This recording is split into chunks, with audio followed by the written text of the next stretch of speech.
Le Seigneur est bon. Amen. Nous sommes dans la joie. Amen. Nous sommes dans la joie en tout cas d'être unis, réunis pour un seul nom. Amen. Le nom de Jésus-Christ.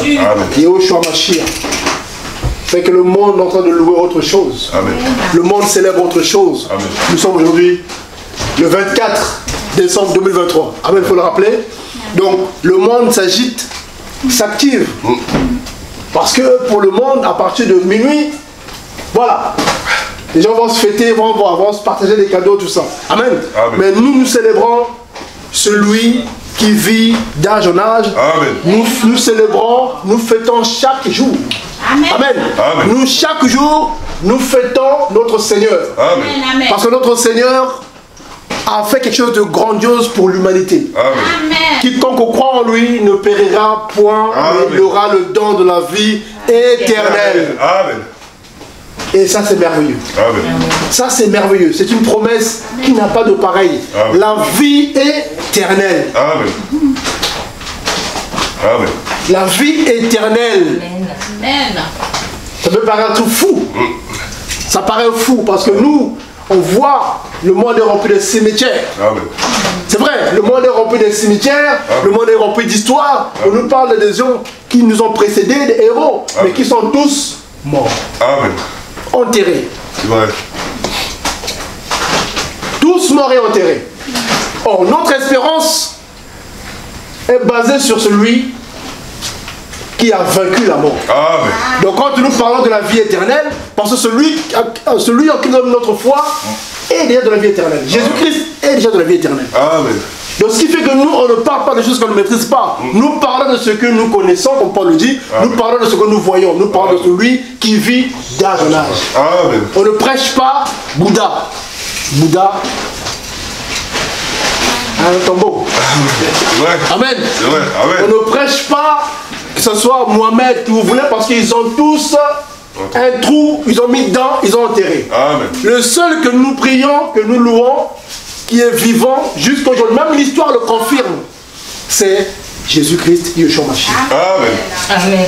Voilà pourquoi il est digne d'être célébré. Amen. L'agneau immolé. Amen. Celui qui a donné sa vie pour nous. Amen. Et après, il l'a repris. Amen. Amen. Amen. Jésus-Christ a donné sa vie, après, il l'a repris. Amen. Le troisième jour, on apprend que le monde, la terre qui, jusqu'à aujourd'hui, supporte, enferme les visages. Mais le troisième jour, la terre a fini par vomir Amen. le Fils d'Élohim. Amen. La terre n'a pas pu garder dans son sein un homme, Amen. un être humain, né d'une femme, bien sûr son père. Amen. Amen. Parce que nous adorons celui qui est né son père. Amen. Son père biologique. Parce que c'est précisé. Amen. Il a un père. Pas il avait. Jésus-Christ, homme, a un père. Amen. Et ce père est toujours vivant. Amen. Amen. Amen. Jésus-Christ, homme, quand il priait son père, il ne priait pas un père qui, au bout de 100 ans, même 80 ans, allait avoir mal au genou, et puis après avoir mal de respirer, perdre la vue, et puis mourir, et puis voilà. Non.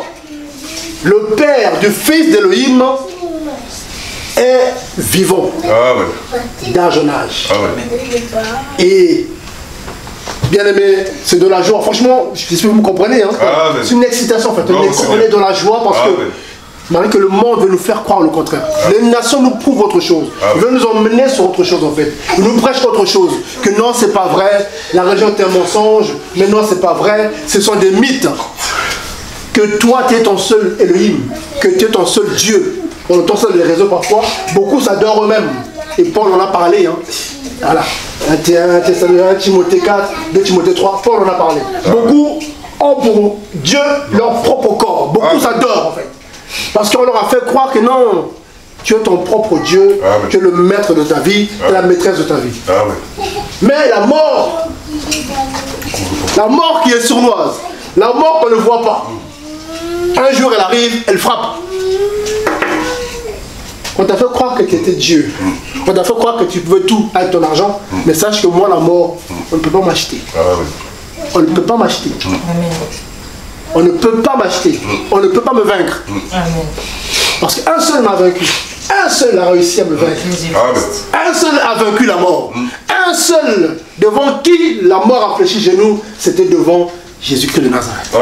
Et voilà que nous aujourd'hui, si nous persévérons, si nous nous accrochons, mais il a dit, vous aussi vous allez bénéficier, profiter, profiter. Bien le Seigneur. C'est bien.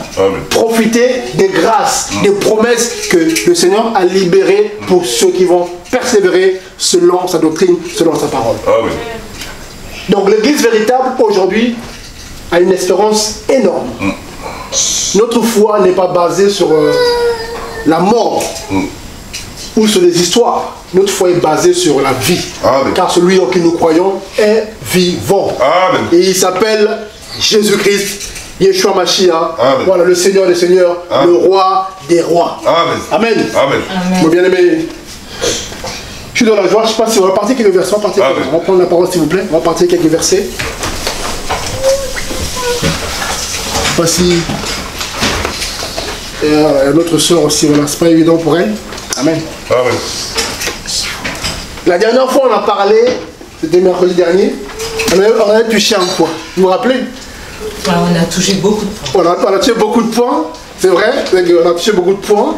Et il y a un point qui est revenu, c'était le point de la divinité et l'humanité. Amen. Donc on avait fait le parallèle entre la divinité du Mashiach et son humanité. Voilà. On avait touché, on est resté presque une demi-heure là-dessus. Après, bon, vu que c'était pendant le partage le soir, on a dû arrêter. Et je pense que c'était assez intéressant voilà, de parler de ce point-là. Pour nous montrer aussi à quel point celui que l'on adore, il est multifonction. Jésus-Christ, il est, voilà, comment dire, il remplit tout en tout. C'est-à-dire qu'il est dans les 4 dimensions. Alors voilà, on parle de dimensions, bon, après, on ne va pas vous embrouiller, mais Jésus est dans tout en fait. Il est dans les hauteurs, les profondeurs, la largeur, de la hauteur, de la longueur, il est en tout en fait. C'est-à-dire que c'est pas parce que Jésus-Christ, comment dire, c'est pas parce que Jésus-Christ est le vent, c'est pas dire qu'il n'est pas le feu. C'est pas parce que Jésus-Christ est l'eau, ça veut dire qu'il n'est pas la montagne. Parce que Jésus-Christ, en fait, il est tout en tout. Maintenant, c'est à l'église, c'est à nous maintenant de pouvoir, voilà, avoir le discernement, la sagesse, pouvoir, voilà, voir le Seigneur dans tous ses aspects, en fait. Pour ne pas tomber dans le piège de la confusion. Mais comment le Seigneur peut être un arbre? Ben si, je suis l'arbre de vie. Celui qui mange mon fruit aura la vie en lui. Donc Jésus est aussi un arbre. Oh, va dire ça un païen. Voilà, mais comment ça? Je suis le cep. Ah, donc Jésus est aussi dans l'histoire de vin. Oui. Amen. Comment dire, mon sang est un vrai breuvage. Le sang de Jésus, c'est vraiment de l'eau, breuvage. En gros, tu bois ça, tu n'as plus soif. Et tout ça, c'est Jésus en fait. Jésus, tu le vois partout. Le matin, quand on se lève comme ça, on voit le soleil, c'est Jésus. Parce que c'est l'étoile brillante du matin. Nous savons que quand le monde parle de l'étoile qui brille le matin, c'est le soleil. Il dit, c'est moi. Quand je suis la lumière du monde, en gros, je suis le soleil du monde. Donc nous, quand on dit souvent, Jésus est la lumière du monde, pour nous enseigner, pour qu'on comprenne bien, mais du coup, il a pris la nature comme exemple pour nous expliquer quelque chose en fait. Et que si le monde n'a pas le soleil, qu'est-ce qui se passait? Le monde finit par se perdre en fait. Sans le soleil, le monde n'est plus monde. La vie disparaît de ce monde. Sans le soleil, il n'y a pas de vie sur terre. Parce que la terre sera simplement gelée, voilà, il n'y aura pas de vie. Donc, Jésus est la vie du monde.